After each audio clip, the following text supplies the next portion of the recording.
You learned very early how to be invisible, not in a dramatic way, not with slammed doors or raised voices, but quietly, subtly, almost politely.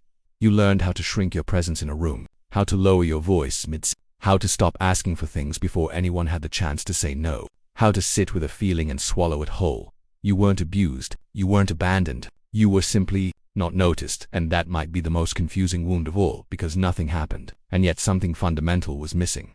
As a child, you watched other people be mirrored, their excitement reflected back to them, their sadness met with concern, their anger at least acknowledged as real. But when it came to you, the room stayed quiet, so you adapted. You told yourself your needs were too much, your emotions were unnecessary, your presence was optional, and in doing so, you became incredibly self-sufficient, emotionally low, easy to overlook. That was the thing that saved you, and that is the thing now sabotaging you.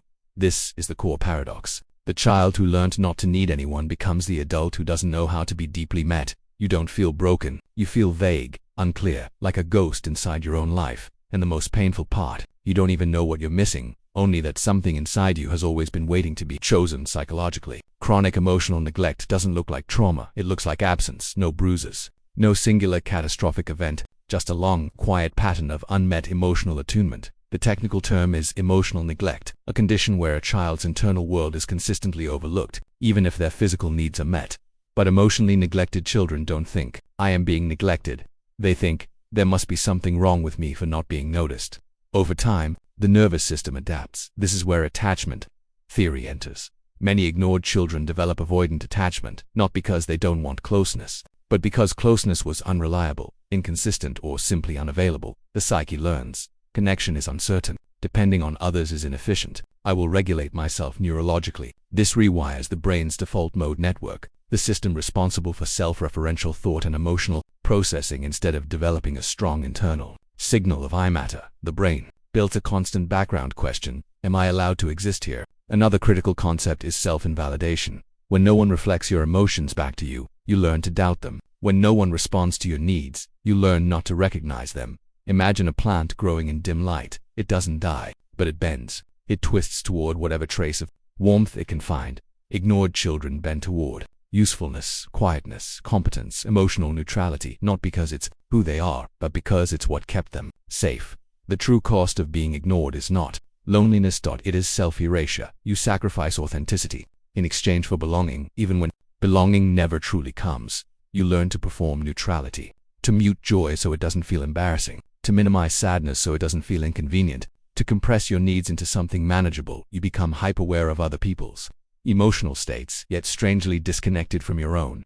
Carl Jung once wrote, "The greatest burden a child must bear is the unlived life of the parents."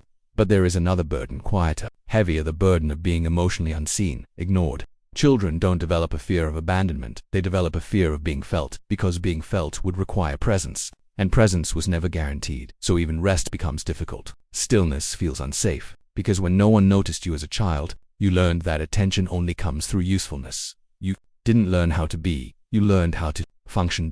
And beneath that, competence lives in invisible grief, not for what happened, but for what never did. No one sat with you long enough to ask who you were becoming.